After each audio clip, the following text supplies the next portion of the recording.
Ito po yung ginagawa namin tuwing araw bago kami pumunta mismo sa community nila. Una, ito yung plastic cover para pagsasama-samahin natin lahat ng mga school supplies. Dalawang notebook. Papasok po natin sa loob. Medyo magulo dahil madami dalawang notebook.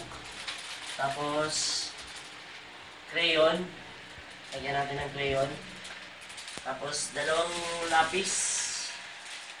Ito, dalawang lapis. Lagyan natin sa gilid.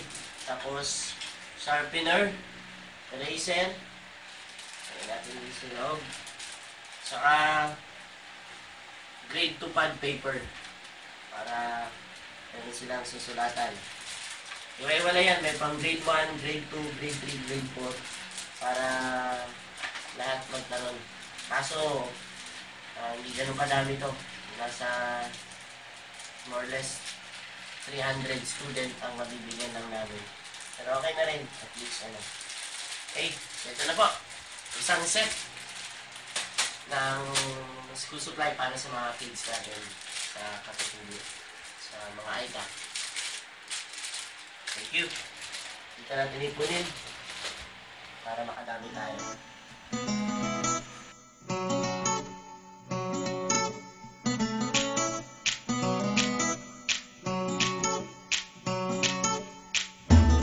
Hi guys, eto na, on the way na tayo ngayon papuntang Poro, Pampanga. Dala-dala ko na po yung mga relief goods na i-donate ninyo. Yung mga school supplies po. Ayan. Medyo masikip. Punong-puno ang sasakyan. Punong-puno ang kotse. Sa dami nang nag-donate. Dahil dyan, pupunta ako ng Victory Liner para ipakargo muna to. Kakargo muna namin. Kasi hindi magkakasya lahat.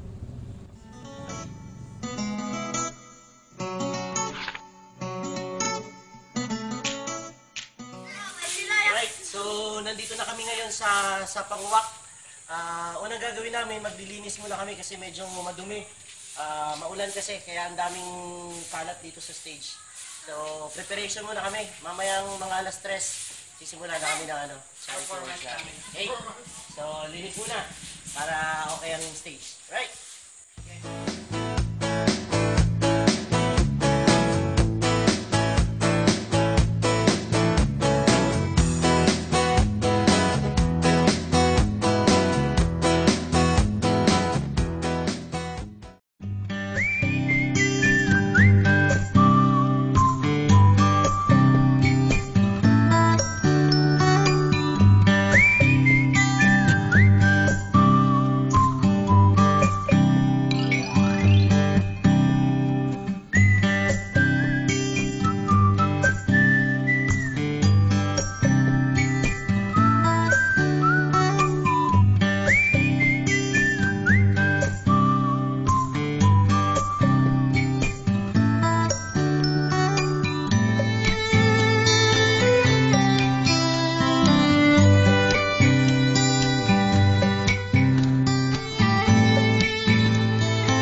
Anong sasabihin nyo?